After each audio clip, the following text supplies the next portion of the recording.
Hey, welcome to another episode of Diycarmodz. My name is Jeff, and today I have another product review video. This is the F2 LED headlights from Alla Lighting.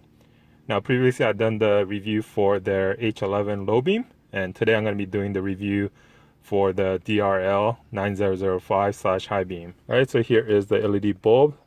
This is pretty much the same as the low beam that I've installed a couple days ago. Only difference is the cutout on the top is a little different, and also the plug that plugs into the wire harness is different.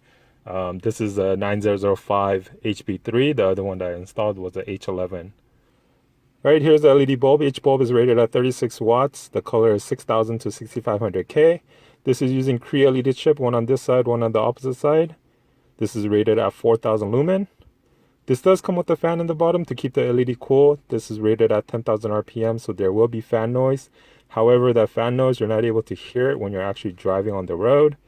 If you're in your garage without the engine running and you have your high beams turned on, yes, you'll be able to hear the noise, but other than that, you can't. Now, the build is all aluminum. It does come with the rubber O-ring. You're able to adjust the chuck. There is a hole right here to provide you with an Allen key that you can put in here, turn it counterclockwise to loosen this up, and you're able to adjust this.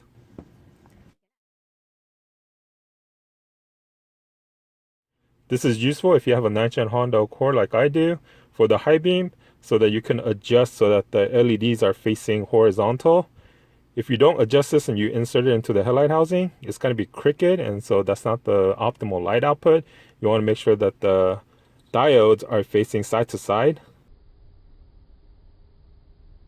Now the wires are all braided, and on this side is a weatherproof connector that will connect into your external ballast. Is right here, and so you just plug this in together. It only goes in one way, you can't mess it up. And there's a little screw that you turn, and that's what keeps it together. And on the opposite end will be the plug that plugs into your stock wire harness. Alright, so I'm going to take this and install it on my vehicle. Now first, you want to go ahead and locate your high beam / DRL, which is right here. Now look in the back and remove the wire harness socket. You just press the tab in the back and this will come out. Turn this counterclockwise to remove the bulb. And then take your LED bulb, and you see those 3 tabs, 1, 2, and 3. And you see how this one and the opposite one, they're the same size, but there's a smaller one right here. This small one's gonna be going to the top. And so make sure you have that up there and insert it like this. Now push all the way in and then turn it clockwise. There you go, and that's installed. Alright, next go ahead and take the plug from the LED bulb and connect to the wire harness. Now if you look here, there's one side with this little tab, the opposite side doesn't have it.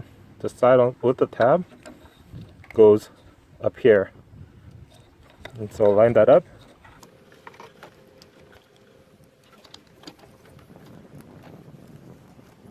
And that's it.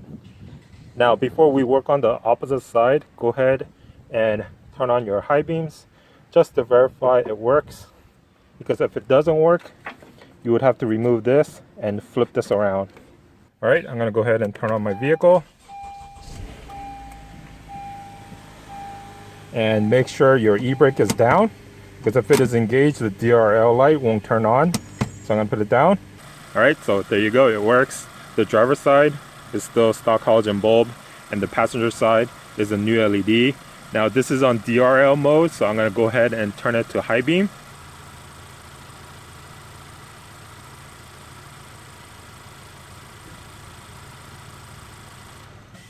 Alright, so that was the high beam mode, and as you can definitely tell, it does get brighter.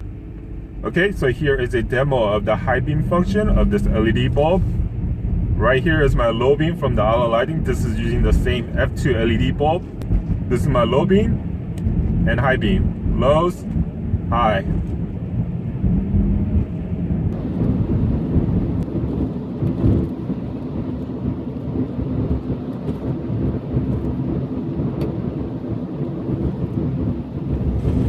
Alright, so here is what the DRL light looks like at nighttime.